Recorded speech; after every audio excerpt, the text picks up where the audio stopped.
मेरे छोटे भाई बहनों, आप मेरे बच्चों जैसे ही हो, जो हमसे नेक्स्ट जनरेशन है। तो सबसे पहले मेरी तरफ से आप सबको इस नए वर्ष की हार्दिक शुभकामनाएं। आज की इस वीडियो का जो टॉपिक है कि सबसे सेफ वीज़ा ऑप्शन क्या है बाहर आने के लिए, ऑस्ट्रेलिया कनाडा आने के लिए। सबसे पहले तो सॉरी, आज मैं ड्राइव करते हुए वीडियो बना रहा हूँ, मे भी थोड़ा ये नॉइस रहेगी। घर पे अभी छुट्टियां हैं क्रिसमस की, तो बच्चे घर पे हैं, तो इसलिए मैं जब जॉब पे जाता हूँ या इधर कहीं जाता हूँ तब वीडियो बनाता हूँ। सबसे पहले तो हमारे मन में ये ख्याल आता है कि स्पाउस वीज़ा, शादी करवा के जब हम आते हैं, वो सबसे अच्छा वीज़ा है, सेफ है। एक तरीके से है भी, अगर आपके फैमिली एक दूसरे बहुत ट्रस्टवर्थी है, बहुत देर से जानते हैं, पूरे फैमिलीज बीच में इन्वॉल्व हैं, तो फिर तो ठीक है ये वीज़ा। अदरवाइज लड़कियों के लिए ये वीज़ा ज़्यादा बेसिकली सेफ है। अगर लड़की स्मार्ट, क्लेवर है, वेल एजुकेटेड है, उसके लिए तो ठीक है। पर लड़कों के लिए ये वीज़ा थोड़ा रिस्की है, क्योंकि इंसान की थिंकिंग और फितरत चेंज होते हुए टाइम नहीं लगता। मैंने कहा कि मैं अपने पर्सनल एक्सपीरियंस से यही बातें शेयर करता हूँ। मैं यहाँ बहुत बंदों को जानता हूँ ऑस्ट्रेलिया में, मेलबर्न में, जो इस वीज़ा पे आए। मोस्टली जिनके पास पैसा है वो ढूंढते हैं लड़की जिसका ELTS में बैंड अच्छा आ जाता है, लड़की ज़्यादा पढ़ी लिखी होती है। तो होता क्या है, एक दो बच्चे हो गए, शादी हुई, बंदे ने मेहनत की, घर ले लिया, घर का थोड़ा लोन भी उतार दिया, तो बाद में छोटी छोटी बातों पर क्या होता है कि यहाँ पे सिस्टम क्या है कि औरत को बहुत ज़्यादा प्रोटेक्शन है लॉ से। यहाँ का लॉ ऐसा है कि औरत के फेवर में है, एक तरीके से हम ये कह सकते हैं। बंदों ने ही गलतियाँ की हैं, बंदों ने ही ये लॉ अमेंड करवाया है, बंदों हम लोग ही गलतियाँ करते हैं। तो लड़की क्या करती है, बस 2-4 शीशे तोड़े, पुलिस को फ़ोन किया और पुलिस आती है, बंदे को 10 मिनट देती है, पासपोर्ट उठा, अपना थोड़ा बहुत सामान जो भी उठा, और उसके लिए होटल में कमरा बुक कर देता है, कर दिया जाता है। 2-3 दिन के लिए तो सरकार खर्चा लेती है उसका।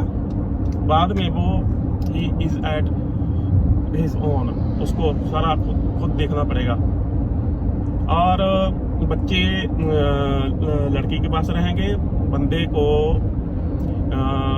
महीने में 2-4 दिन मिलने की कोर्ट परमिशन दे देती है, ऐसा होता है। और वो बंदे बहुत ज़्यादा फ्रस्ट्रेट और डिप्रेस होकर मोस्टली वापस गए हैं। मैं बहुत बंदों को जानता हूँ, तो ये वीज़ा इतना भी अच्छा नहीं है जितना लगता है। हाँ, अगर आप फैमिलीज को जानते हो फिर ठीक है, ट्रस्टवर्थी हो, अगर सब कुछ मतलब वाकया ही जेन्युइन रिलेशनशिप है, फिर तो ठीक है, फिर कोई प्रॉब्लम नहीं है। दूसरी ऑप्शन, कुछ बंदे सोचते हैं कि बाहर जाएंगे तो किसी गोरी लड़की से लव मैरिज कर लेंगे और फिर परमानेंट हो जाएंगे। तो ये तो एक लॉटरी सिस्टम है, 1 करोड़ में एक बंदे की निकल भी सकती है। नहीं तो मोस्टली यहाँ पे जो स्टूडेंट वीज़े पे आ जाते हैं, फिर बाद में पैसे देके, जैसे $50,000 दे दिए 1 साल के, तो ऐसे शादी करते हैं। तो यहाँ पे देखो ड्रग्स की बहुत प्रॉब्लम है। फिर वो लड़कियाँ क्या करती हैं कि पहले तो उनको, जब इनकी लाइफ ऐसी है, सोशल मीडिया पे इतनी एक्टिव होती है कि पता चल जाता है कि इसके पास $4 आ गए, तो जो ड्रग माफिया है ऐसे लोगों को टारगेट करके उनको ड्रग एडिक्ट अगर नहीं भी होते बना देता है। मोस्टली ऐसी डील करती भी वही हैं जिनको पैसे की जरूरत होती है, ड्रग एडिक्ट होती है वो। फिर वो तो आपकी नर्क है जिंदगी। मैं तो कहूँगा उससे बेहतर है बंदा इंडिया में सुसाइड कर ले, उस वीज़े ऐसी आस में ना आए जहाँ पे। 1-2 बंदों के ऐसे रिश्ते कामयाब हुए हैं, मैं ये नहीं कहता, मैं कहता हूँ हाँ, मतलब चांसेस हैं 0.01%। तो आप खुद हिसाब लगा लो। जब और अच्छी ऑप्शन हैं, आप यंग हैं, अभी ईयर 10 में ही हो, ईयर 11 में भी हो, तो आप ये मेरी वीडियो चाहे लंबी हो, चाहे आप ध्यान से सुनना, बड़े काम की बातें बताने वाला हूँ आपको। सबसे बेहतर वीज़ा है जिसके मैं खुद आया था। मेरी तो मतलब मैंने तो प्लान ही नहीं किया था, मैंने तो कभी दिल्ली जाने तक का नहीं सोचा था। ये तो बस ऊपर वाले ने ऐसी विधि बना दी कि मेरा तो naturally he I acted that way. तो आप अगर इस वीजे पे आओ, स्किल्ड इंडिपेंडेंट जो वीजा है, स्किल्ड वीजा, वो इंडिया से ही आप PR आते हो, वो सबसे बेहतर वीजा है।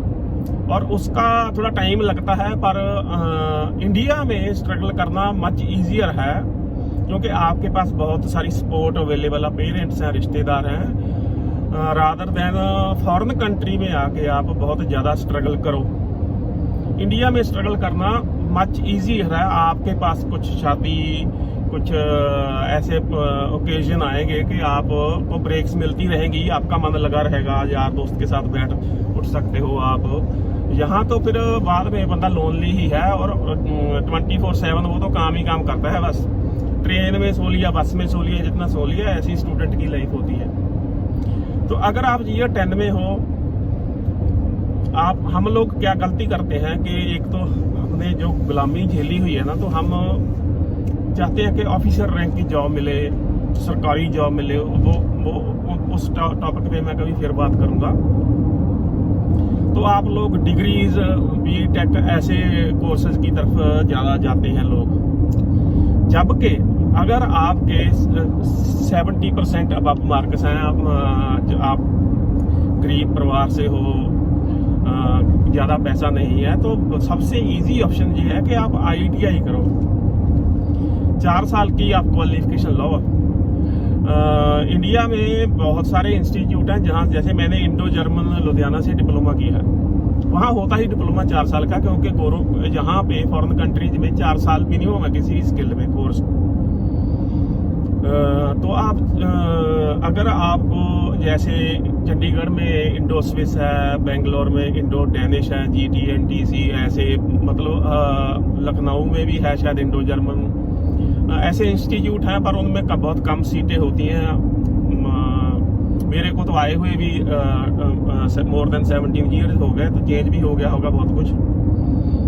तो अगर आपको ऐसे किसी कोर्स में एडमिशन मिल जाती है, पहले मैं तो मेटल ट्रेड से हूँ, टूल एंड डाई मेकर का मैंने 4 ईयर डिप्लोमा किया है, और फिर पोस्ट डिप्लोमा किया है एडवांस टूल मैन्युफैक्चरिंग में।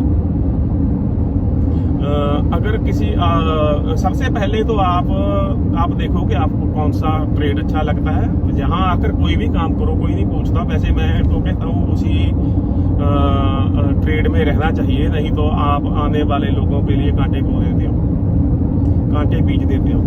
जैसे मैंने जिस ट्रेड में आया, मैंने उसी में जॉब की, तो उस इंस्टीट्यूट के बंदे से जो भी स्टूडेंट निकल के आएंगे, तो इनके पास सारा डाटा रहता है, तो उनको ज़्यादा फंस नहीं करते, जल्दी वीज़ा दे देते हैं। तो आप चाहे ऑस्ट्रेलियन वेब इमिग्रेशन की साइट है, वहाँ पे स्किल्ड ऑक्यूपेशन की लिस्ट रहती है, चाहे कैनेडियन की है, वहाँ भी रहती है।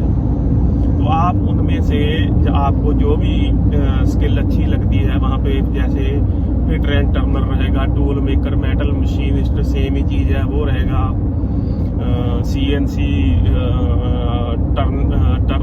टर्नर, फिटर एंड टर्नर, मतलब ऐसे welder, AC mechanic, automobile mechanic, ऐसे ही वहाँ पे ऑक्यूपेशन रहेंगे। तो उन सब की ट्रेनिंग ITI में आपके आसपास के टाउन में, या छोटे शहर हैं जैसे लुधियाना जैसे शहरों में, आपके आसपास ऐसे शहर हैं ही हैं, वहाँ पे रहती है। पर एक ही बात है कि वो कोर्स होते हैं 2 साल के, बट वहाँ ऑप्शन रहती है मोस्टली 2 साल के बाद आप एडवांस ट्रेनिंग कर सकते हो। उसमें आपको कुछ देर तो उस इंस्टीट्यूट में थ्योरी क्लासेस लगानी होती हैं, और बाकी का टाइम आपको 2 या 3 महीने के लिए एवरी सेमेस्टर जो भी सिस्टम होता है वहाँ आपको किसी फैक्ट्री में भेज दिया जाता है। वहाँ पे आपको किसी स्किल्ड बंदे के साथ एज ए अप्रेंटिस काम करना पड़ता है। तो जहाँ मैं ट्रेनिंग करता था वहाँ पे भी कुछ लुधियाना की ITI से बच्चे स्टूडेंट आते थे। तो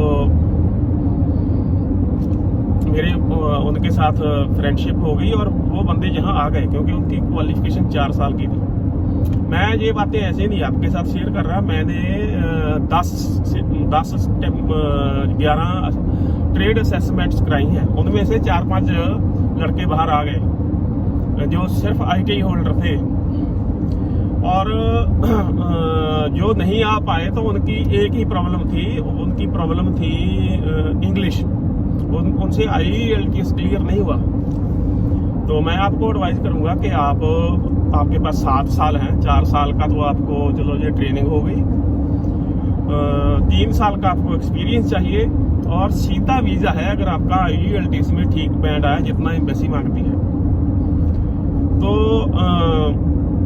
आप अपना IELTS एक बार टेस्ट देके देख लो। अगर आपका अराउंड 6 बैंड आता है तो आपके पास 7 साल भी हैं इम्प्रूव करने के लिए।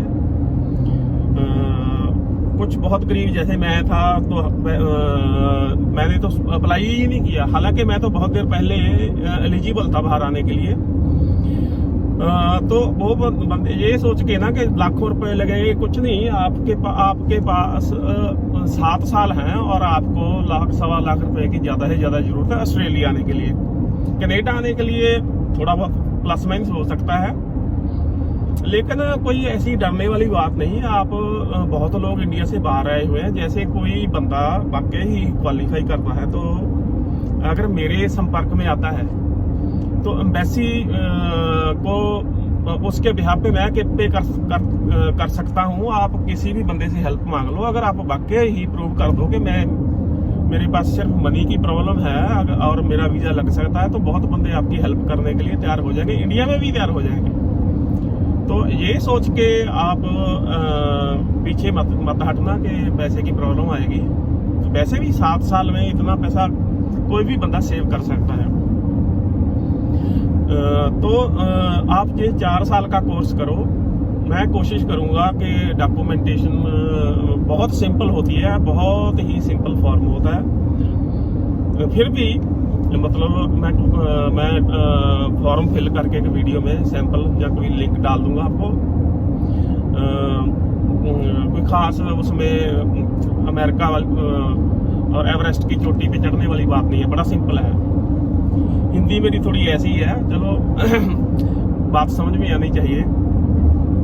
मैं वैसे पंजाब से हूँ, पर मैं हिंदी में इसलिए वीडियो बना रहा हूँ कि जितने भी ज़्यादातर कहीं से भी बंदों को समझ आया। पंजाबी तो हिंदी समझ ही लेता है। तो 4 साल की आपको ट्रेनिंग करनी है। और इसमें एक बात मैं और बताता हूँ आपको, आप वो जो 1 साल की ट्रेनिंग जैसे आपने कर ली किसी मशीन की थोड़ी बहुत या किसी ऑक्यूपेशन में आपको थोड़ी बहुत नॉलेज हो गई, तो आप पार्ट टाइम काम कर सकते हो। अगर आप हफ्ते में 22 घंटे पार्ट टाइम करते हो तो वो आपका एक्सपीरियंस माना जाता है अलॉन्ग विद जॉब। तो आपको आगे जाके प्लस पॉइंट हो जाता है। वो 3 साल का एक्सपीरियंस तो मस्ट है। तो आपको अगर ऐसे आप पार्ट टाइम काम करते रहे हो, एक तो आपको नॉलेज बढ़ेगी, आपका ग्रेड अच्छा आएगा उस ट्रेनिंग में, और दूसरा आपको थोड़े आप पैसे भी सेव कर सकते हो। तीसरा वो एक आपका बोनस पॉइंट बन जाएगा कि इसको एक्सपीरियंस ज़्यादा है। आपको फिर वो जो ट्रेड रिकॉग्निशन ऑस्ट्रेलिया या ऐसी जो असेसमेंट करने वाली जो अथॉरिटीज़ हैं, वो फिर उस मतलब पॉजिटिव एक पॉइंट बन जाता है उनके लिए। उसके बाद जब मतलब आपके पास 3 साल का एक्सपीरियंस हो गया, आपने ट्रेड असेसमेंट अप्लाई कर दी और आपको ट्रेड असेसमेंट मिल गई, तो आपका वीजा लग गया समझो। सीधा आपको सबसे ज्यादा पॉइंट उसके होते हैं। एज तो आपकी कम भी नहीं रहेगी, 29 से तो फुल मार्क्स एज के मिल जाएंगे। IELTS मैंने आपको पहले ही बताया है कि अगर आप इस बात पे जाओ तो अपना IELTS पहले टेस्ट चेक कर लो। अगर आपका 4 बैंड आता है, आपकी इंग्लिश बहुत वीक है, फिर मत करो, फिर आप टाइम वेस्ट करोगे। मैंने ये पहली बात की, जो थोड़ी जिंदगी अच्छी है, जो इंटेलिजेंट बच्चे हैं, क्योंकि वो ज्यादातर डिग्री की तरफ भागते हैं, पर डिग्री की कोई यहाँ वैल्यू नहीं है। वैसे भी इंडिया में इंजीनियर्स की कमी, डिमांड नहीं है। जो अनएम्प्लॉयमेंट है इसीलिए है कि बंदे डिग्री करके बैठ जाते हैं, फिर जॉब मिलती नहीं कोई। कुछ लोग सरकारी जॉब के सहारे बैठे रहते हैं। तो वरना फ्लोर लेवल पे तो बड़ी वैकेंसीज है वहाँ इंडिया में, बंदा काम करने वाला चाहिए। मैंने बहुत बंदों को, मैं जब इंजीनियर था, मैं हीरो ग्रुप में इंजीनियर था, मैंने बहुत बंदों को जॉब लगवाई है। जो मैंने कहा काम करना है तो आ जाओ, 8-10 बंदों को मैंने वहाँ जॉब लगवाई। तो प्लान बी हमेशा रखना चाहिए। तो इसमें आपके पास प्लान बी ऑटोमेटिकली है। खुदा ना खास्ता कोई रूल चेंज हो जाए या कुछ हो जाए, माइग्रेशन, मेरे ख्याल से ऑस्ट्रेलिया की माइग्रेशन तो 15-20 साल बंद नहीं होगी, क्योंकि यहाँ तो पॉपुलेशन की ग्रोथ ही नहीं है और सिटी बड़े हो रहे हैं। इकोनॉमी अगर और डेवलप्ड कंट्री तो है, लेकिन और ग्रोथ इसको बड़ा करना है तो इनको बंदों की जरूरत पड़ती है। तो वो इनको बाहर से ही मंगवाने पड़ते हैं। तो यहाँ पे यूरोपियन कंट्री से बहुत माइग्रेंट आते हैं, पर फिर भी इंडियन बंदों को अभी तक मतलब हमने गुड इम्प्रेशन छोड़ा है और हमेशा मोटिवेट करते हैं कि यहाँ पे अपना इम्प्रेशन बढ़िया रखो। लेबोरियस हैं इंडियंस, तो कोई वीजे की प्रॉब्लम नहीं। हाँ, ये हो सकता है कि जैसे जब मैंने डिसाइड किया कि मैं अप्लाई करूँ तो 2 साल इन्होंने इमिग्रेशन सस्पेंड कर रखी थी। इनको लगता था कि आने वाले 2 साल में हमको बंदों की जरूरत अभी नहीं पड़ेगी, तो फालतू में बंदे क्यों बुलाएं। तो 2 साल बाद खुल गई। तो फ्यूचर में अगर मतलब आपकी लक पे डिपेंड करता है, 1-2 साल के लिए माइग्रेशन बंद हो जाएगी और फिर बाद में फिर खुल जाएगी, ऐसा हो सकता है। तो प्लान बी की मैं बात कर रहा था। प्लान बी तो आपके पास है। इसमें प्लान बी कि अगर आपको वर्स्ट केस सिनेरियो, बुरे से बुरी बात अगर हम सोच कर चलें कि आपको नहीं सक्सेस मिली, वीजा नहीं मिला, तो इतने में आप इतने ट्रेन तो हो जाओगे कि इंडिया में काफी अच्छे पैसे कमा सकते हो। क्वालिफिकेशन आपके पास है किसी अच्छी कंपनी में, जिसको हम बोलते हैं कि नॉट वेरी लार्ज फर्म, पर मीडियम स्केल से ऊपर की फर्म है अच्छी। तो अगर आपके पास अच्छी स्किल है तो आपको वो अच्छी सैलरी दे देते हैं। ठीक है, 1-2 साल कम मिलेगी, क्योंकि पहले बंदा टेस्ट तो करेगा ना कि बंदा कितने काम का है। प्राइवेट सेक्टर में अगर बंदा काम का है तो मनी तो प्रॉब्लम है ही नहीं, वो आपको जाने नहीं देंगे। मैंने जहाँ भी काम किया, कभी भी किसी बंदे ने मेरे को जाने नहीं दिया। सैलरी बढ़ाने के लिए हमेशा ही तैयार बैठे रहते थे। तो आपके पास ऐसा तो नहीं कि आप भूखे मर जाओगे और या कोई बैंकक्रप्ट हो जाओगे, ऐसी कोई बात नहीं। फिर आपके पास कुछ पैसा सेव हुआ ही होगा। और आप अगर IELTS क्लियर नहीं हुआ तो आपने एप्लीकेशन तो लॉन्च की नहीं, तो आपके पास कुछ पैसा होगा तो आप कुछ छोटा मोटा अपना बिजनेस भी स्टार्ट कर सकते हो। तो इस वीजे पे जब बंदा आता है ना, वो ही is as good as a citizen. पहले 2 साल वो परमानेंट रेजिडेंसी वीजे पे रहता है, वो बस वोट नहीं डाल सकता, बस बाकी उसके पास सारे प्रिविलेज हैं, सब सहूलत है जो एक सिटीजन को मिलती है। कोई बीमार हो गया तो हॉस्पिटल का खर्चा सारा फ्री है। अगर आपने स्टडी करनी है यहाँ पे तो आपको, जब इंटरनेशनल स्टूडेंट आते हैं तो उसकी फीस यहाँ, जब मेरा बच्चा अगर यूनी में जाएगा ना, वो जितनी फीस पे करेगा, क्योंकि हम तो सिटीजन हैं अब, तो अगर बाहर से बंदा आता है तो 3-4 गुना का फर्क रहता है। आप खुद लगा लो आप। तो जो स्टूडेंट वीजे पे आते हैं तो वो बहुत महंगा वीजा है। दूसरी बात मैं एक ये बात शेयर करनी शुरू में करनी चाहिए थी। मैं ये बात आपको बताता हूँ कि मेरा एक क्लास फेलो था,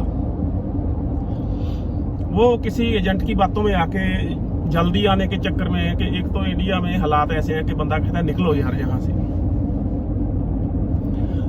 वो बंदा पहले स्टूडेंट वीजे पे आ गया, हालांकि वो एलिजिबल था पीआर आने की। और मैंने जैसे बताया कि वो 1-2 साल इमिग्रेशन बंद हुई थी, स्टूडेंट वीजा खुला था, तो वो आ गया बंदा, और उसने 4 साल यहाँ बहुत स्ट्रगल किया, मतलब बड़ी मेहनत करनी पड़ी उसको। मेहनती बंदा था वो, मतलब एक नर्क जैसी जिंदगी बंदे ने व्यतीत की यहाँ पे 2-4-5 साल। और मैं इंडिया से आया, पीआर होके आया, वीजा लगने पे 6 महीने मिलते हैं, तो मैं 5वें महीने आया था। मोस्टली तो बंदे 1 हफ्ता भी वेट नहीं करते, टिकट को कराते हैं निकलाते हैं। तो मैं 5 महीने बाद आया था, 6 महीने का टाइम था, 5वें महीने 5th मंथ में इधर आया, तो मतलब मैं लेट आया। उसके बाद मैं जब उस बंदे को मिला, क्योंकि मेरा क्लास फेलो था, वो मेरे को मिलने आया जब मैं वहां पहुंचा, यहाँ पहुंचा मेलबर्न में। तो उसके बाद क्योंकि वो स्टूडेंट वीजे पे था, उसको मेरे एक तो मैं लेट आया, उसके बाद उसको 6 महीने बाद पीआर मिली। और मैं वो 4 साल इंडिया में खूब मस्ती करके आया, यारों दोस्तों के साथ पार्टियां की, कोई प्रॉब्लम नहीं, जॉब पे प्रमोशन हो गई थी, सब कुछ मतलब बढ़िया था। घर पे रहा, घर वालों के साथ रहा। लुधियाना तो मेरा सिटी है, वहीं मैं जॉब करता था। तो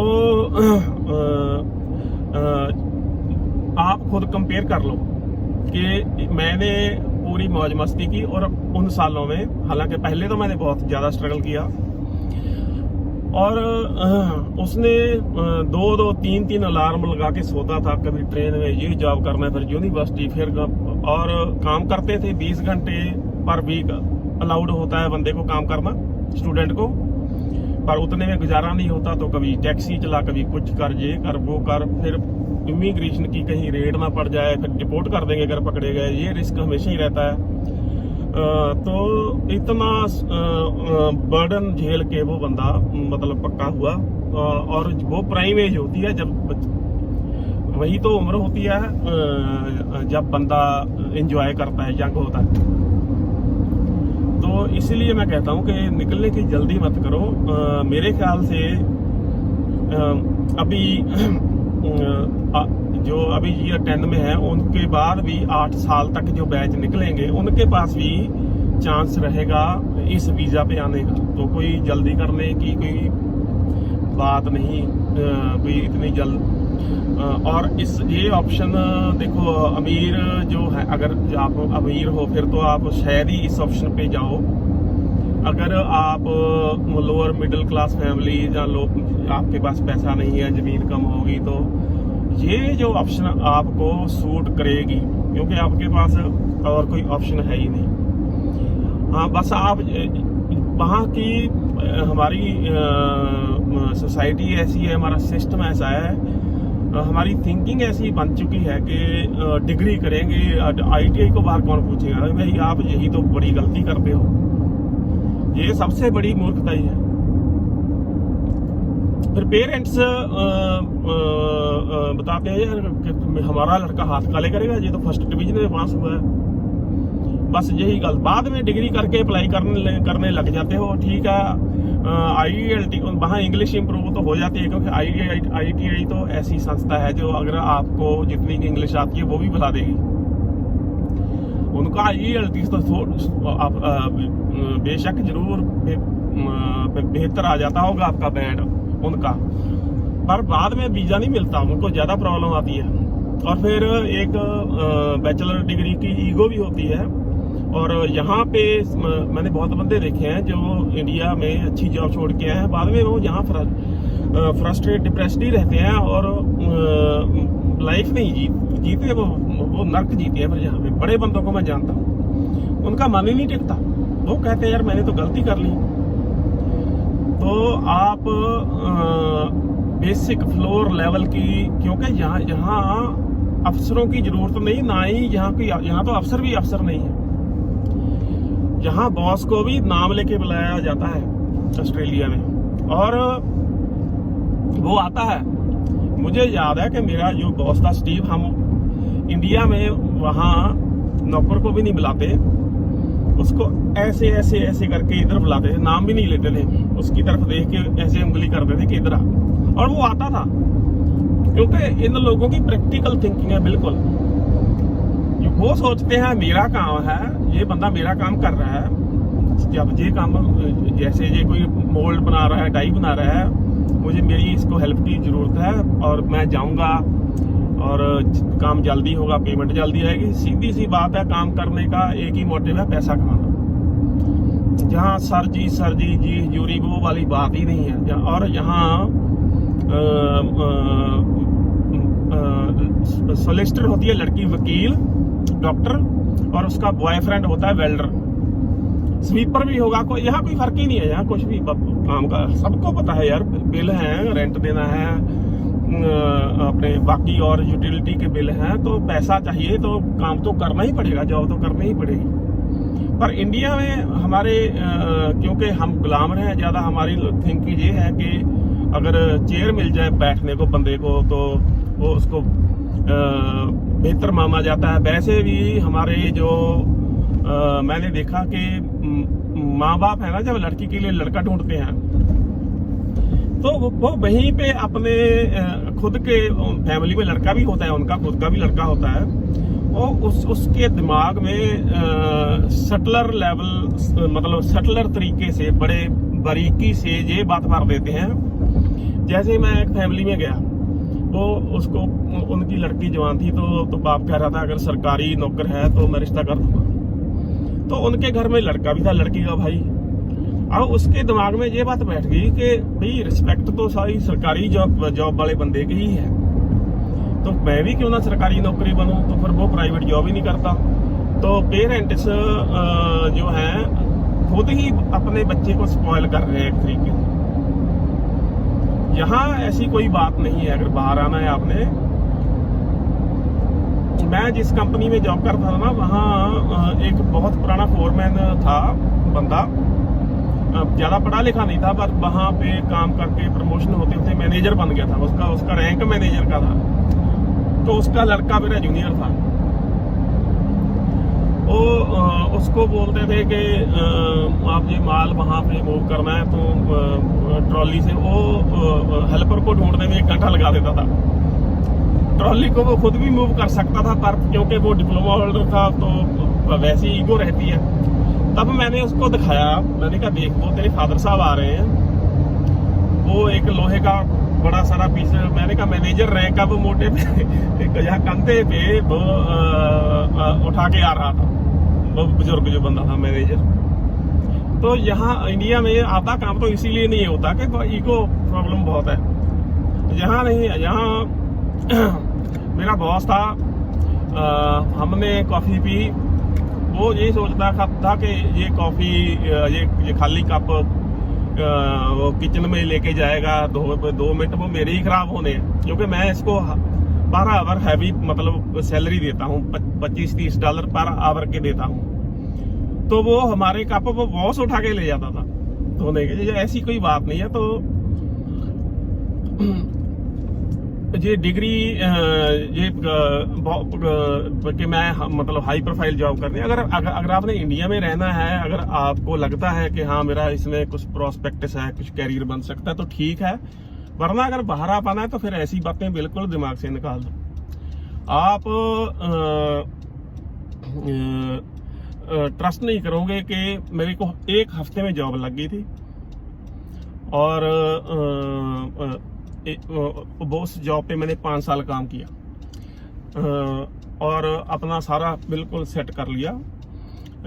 कोई प्रॉब्लम नहीं, बस आते ही चाहे मैं घर खरीदूं, चाहे मैं कुछ भी करूं, मेरे को सारी जो जहां पे सिटीजन को फैसिलिटी मिलती है, जो भी PR, चाहे वो कनाडा है, चाहे ऑस्ट्रेलिया, चाहे न्यूजीलैंड, सेम है।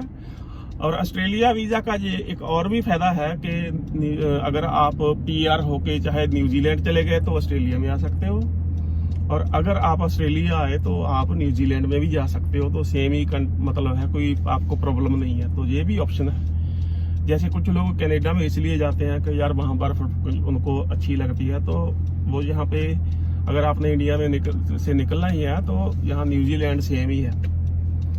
तो ये सबसे बेस्ट मेथड है, बेस्ट तरीका है, ये बेस्ट वीज़ा है, खास करके उनके लिए जो गरीब परिवार से संबंध रखते हैं।